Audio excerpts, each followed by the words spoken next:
Hello, my friends. This is a special breakthrough podcast episode um, in the Chillness Room with me, your friend, Kyra Schaefer. I woke up this morning. This is the 28th day of February, 2026.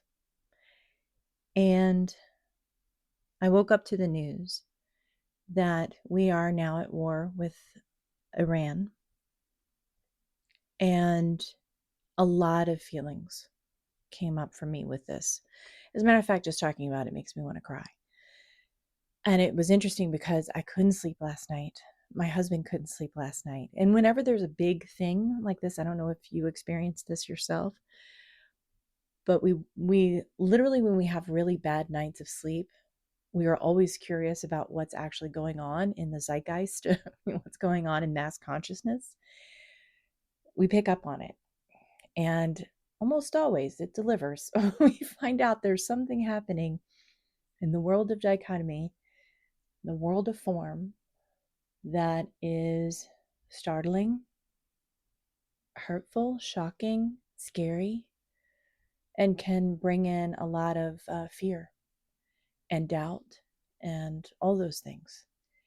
And my husband is always so incredibly good at finding ways to find peace in the moment. And, he hugged me and kissed me and he said, what do you need? And I was like, I need to go to breakfast this morning and I just need to be around people and I need to eat at our favorite breakfast restaurant place called Kraken and Stackin'.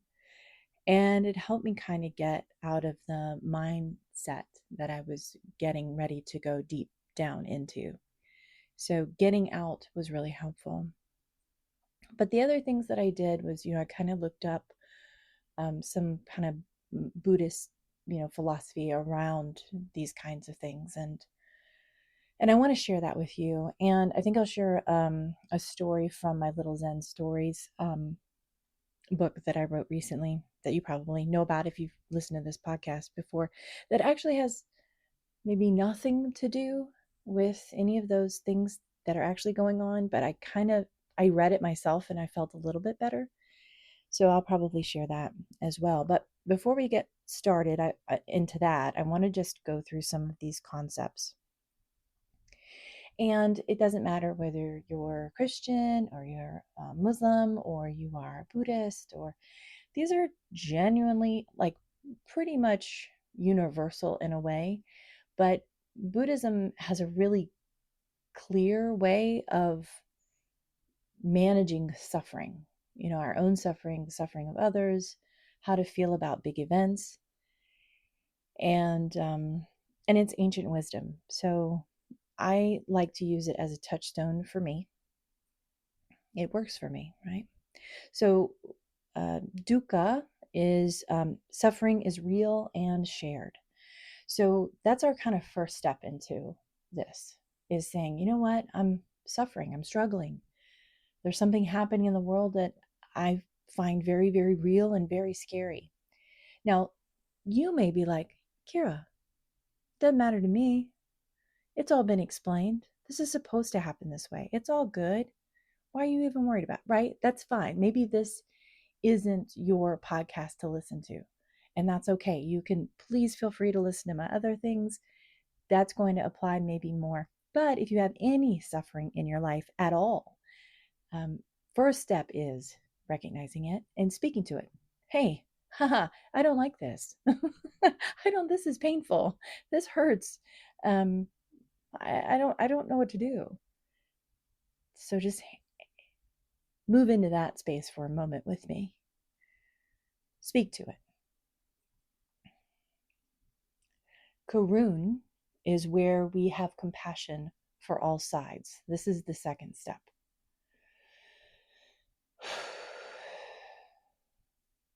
And it's easy to go, they were wrong for making this choice to do this. They were wrong for making this other choice to retaliate for this. And this is going to go into this particular situation. And these things are going to happen here.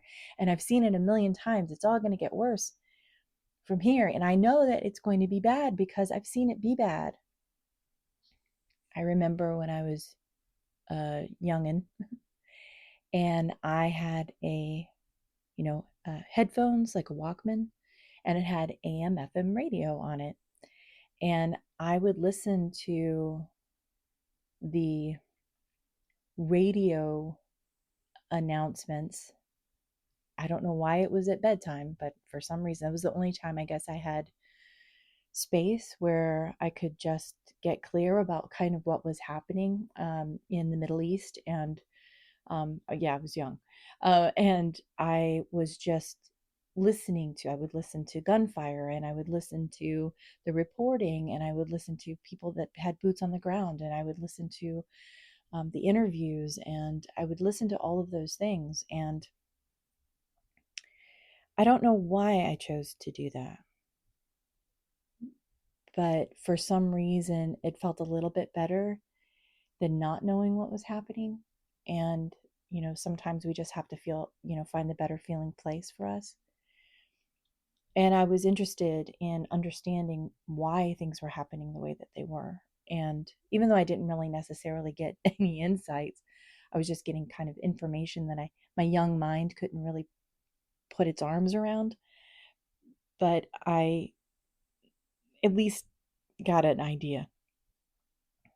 And there was one thing that I think stood out to me was how there was so many people that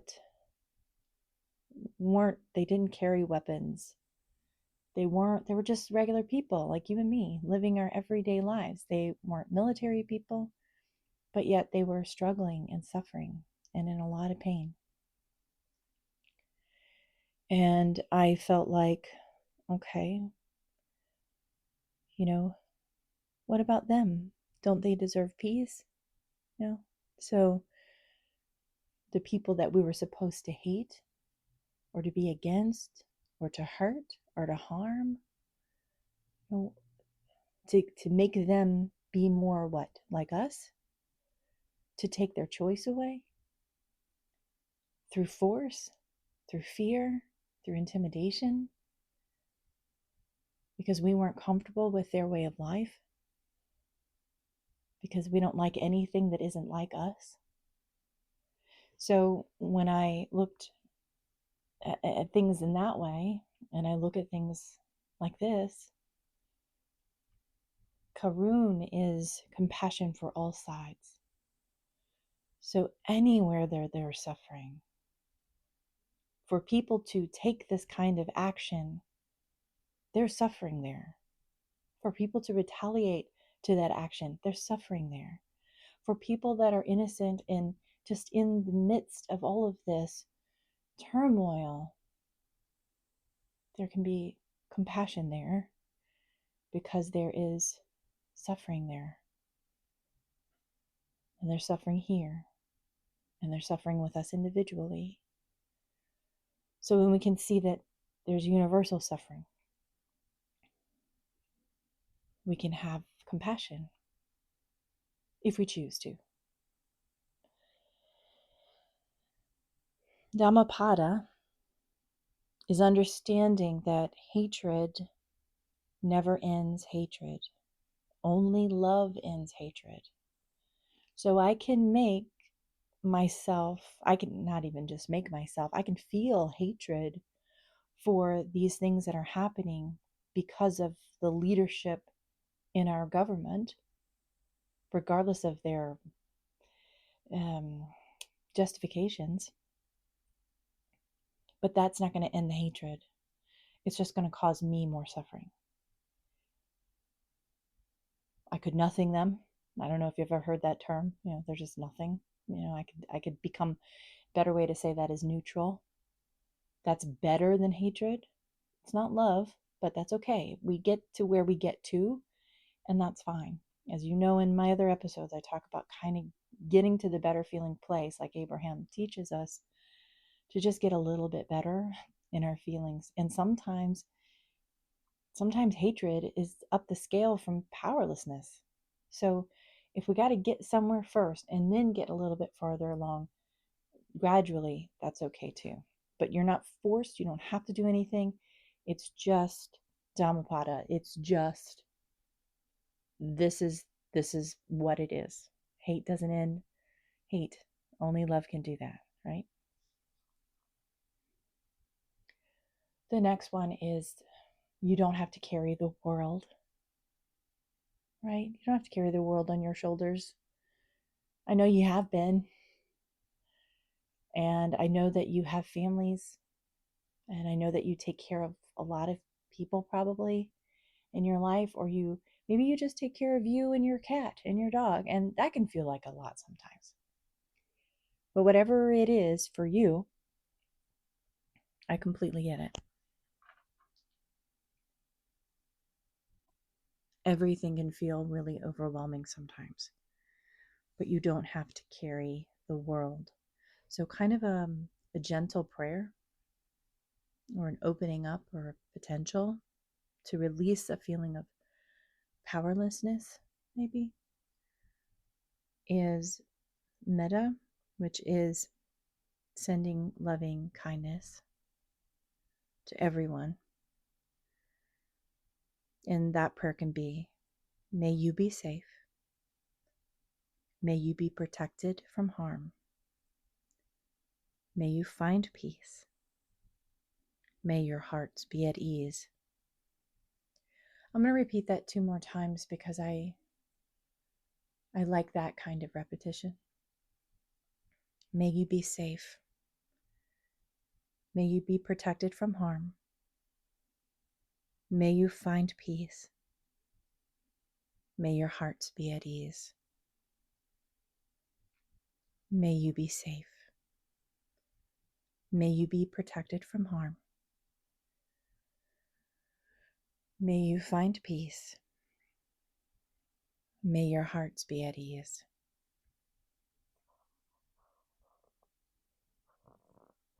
And then finally,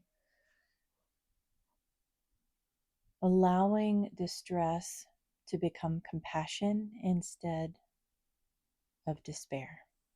And this is bodhicitta. And the bodhicitta is the awakened wish for all beings to be free of suffering.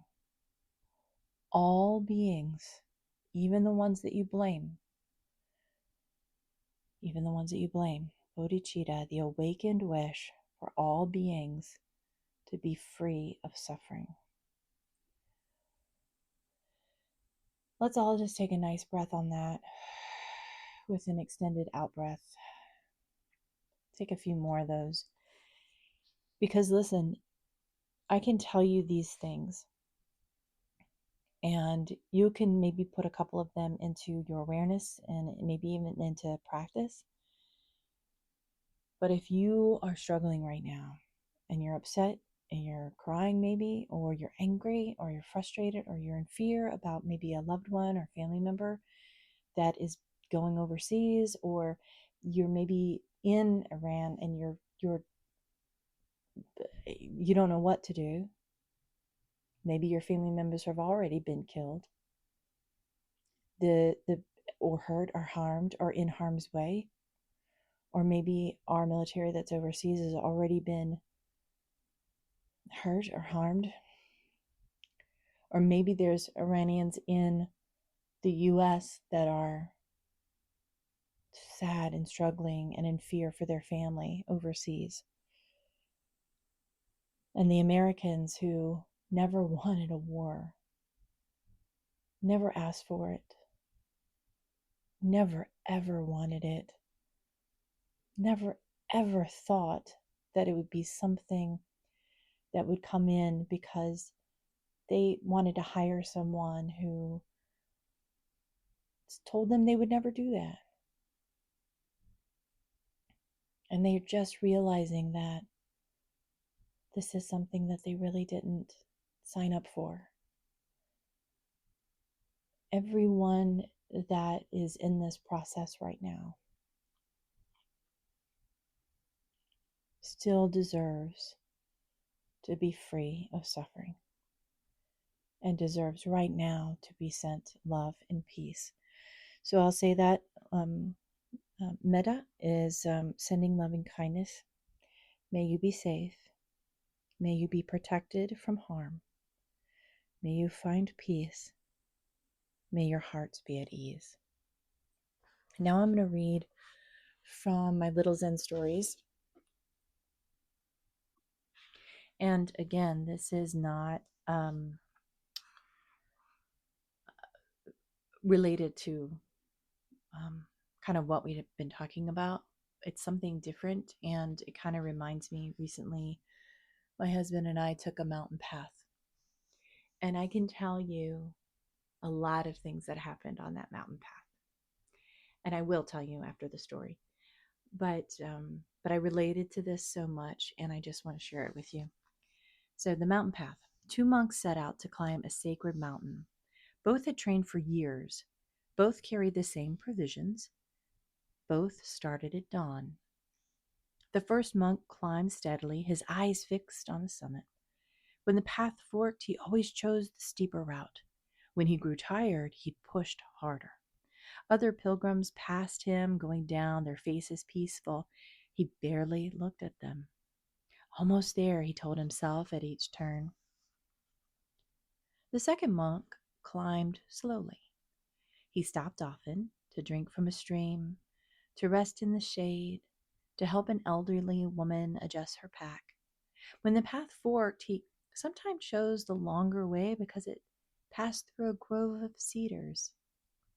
A young girl sat crying by the trail, separated from her family. The second monk sat with her until her parents found her, and then continued up. By the time the sun began to set, the first monk reached the summit. He stood there breathless and alone, looking out at the world below. He had imagined this moment for years. He waited for something, some feeling of completion, some transformation. The view was beautiful, but he felt hollow. After a few minutes, he started back down. He had to reach the base before dark. The second monk never made it to the top. By evening, he was only halfway up the mountain. He found a flat rock, laid out his mat, and watched the sunset paint the clouds. A family camping nearby invited him to share their fire. He told stories. They laughed together. He fell asleep under the stars. The summit somewhere above him in the darkness. The next morning he woke early and continued down. He hadn't reached the top, but he wasn't bothered. Years later, someone asked the first monk about climbing this sacred mountain. I made it to the summit, he said, but he couldn't remember much else about the journey. They asked the second monk the same question. I never reached the top, he said. Then he smiled. But I remember everything about that day. We're taught that the point is to arrive, to reach the summit, close the deal, finish the degree, hit the goal. We climb with our eyes up, measuring distance, counting progress. And sometimes we make it. We stand at the top, we take the photo, and then we realize the peak is just a place. It doesn't change us. It doesn't fill the hollow we thought it would. The second monk didn't fail. He just understood something the first monk missed. The mountain isn't the summit. The mountain is every step, every person, every moment along the way. You can spend your life chasing peaks and never actually live on the mountain. The first monk conquered it. The second monk walked it, was in harmony with it. One saw it as an obstacle between him and achievement, and the other saw it as the thing itself. We think we'll be happy when we arrive, but we're already here. This is it, the moment, the breath, this imperfect middle of things. The summit will still be here tomorrow, and we'll still be there tomorrow. Or won't. Either way, the question isn't whether you reached it, it's whether you were awake for the climb. So recently, my husband and I decided to move to another city in Oregon, and we're very excited about it. But one of the selling points was near where we are going to be living is a very walkable, beautiful, somewhat mountainous, mild mountainous, hillish climb, which is perfect for me. And I'm walking up it, and before we even barely get out of the car, the cutest dog that ever was gets out of the car. I know you say, no, no, my dog is the cutest. That's okay. I get you. And he got out of the car and he had goggles on. And I just think dogs and goggles are like super cute. And the lady that was, with him had some other friends with them, and they were very nice, um, and they're just not conversational per se. We didn't linger, but we just kind of walked a little ahead and kind of listened to some of their conversation. It was all very pleasant and lovely, and we were taking pictures of the mosses and the trees, and how absolutely the light like moved through all of the leaves, and how it just glistened off of every little blade of grass. And I mean, even like really intricate, beautiful spider webs, even though I don't like spiders, but I really think webs are beautiful. And it looked like little crystals of the little dewdrops on each one of those strings of web. And I don't know, I was just absolutely overjoyed that I could have stayed just in that first section of this walk and gone home, and that would have been absolutely enough. And then we walked a little bit further, and we were like, do we take this path or do we take the other path? And I think I'd like to go up a little bit, and so we'll take the little bit of a hill. And even though we didn't know what it was lovely. So we walked up, and then I got to the top of the hill, and I was like, this is beautiful, and I just want to stay here in this. And then we saw someone with a little dog, I think a Shih Tzu. Oh, no, it was a little poodle, little mini poodle, and which is a dog that we want for our next dog maybe. And I was playing with his little dog, and then and he was like uh the dog's name was Henrietta, I think. And I was like, just super cute. So I'm playing and petting this really soft, beautiful dog, and then I'm looking at this gorgeous view of Mary's Peak, and I see all these just gorgeous, open, beautiful, rolling hills and trees, and I am absolutely in awe of this space. And Tab was like, well, do we want to walk over here? And I'm like, nope, I am satisfied right where I am. And he goes, well, I'm going to walk a little bit ahead. And I go, you go do that. And, so I just waited and just stayed in presence with this beautiful space. And I just thought to myself, as I looked out, this is where I want to be. I actually think I said something like mine. Mine. I'm a Taurus. We take ownership of things. And but we also protect those things, that's for sure. So I just felt very safe and comfortable, and as though I belonged. And I didn't need to go to the very top or go all the way back down the other side or do anything like that to feel this feeling of satisfaction. So that's why that story resonates a lot with me. There's so many things here. But I hope you, even if you just heard one thing in this conversation, that you could take with you today, no matter what's going on right now, to know deeply that you are loved, and that love can't be made less. You deserve kindness and peace and gentleness and care And so I'll go back and end with our prayer. May you be safe.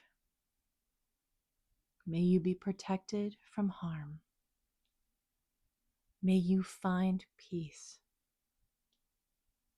May your hearts be at ease. Thank you so much for sharing some time with me as I also process and learn to be more compassionate to everyone involved and all the things that happen in this world that we have a hard time understanding or getting our arms around. You're not alone, and I want you to take care, take some good breaths, and know that there are still good things happening, even when it doesn't feel like it. And I'll see you again tomorrow.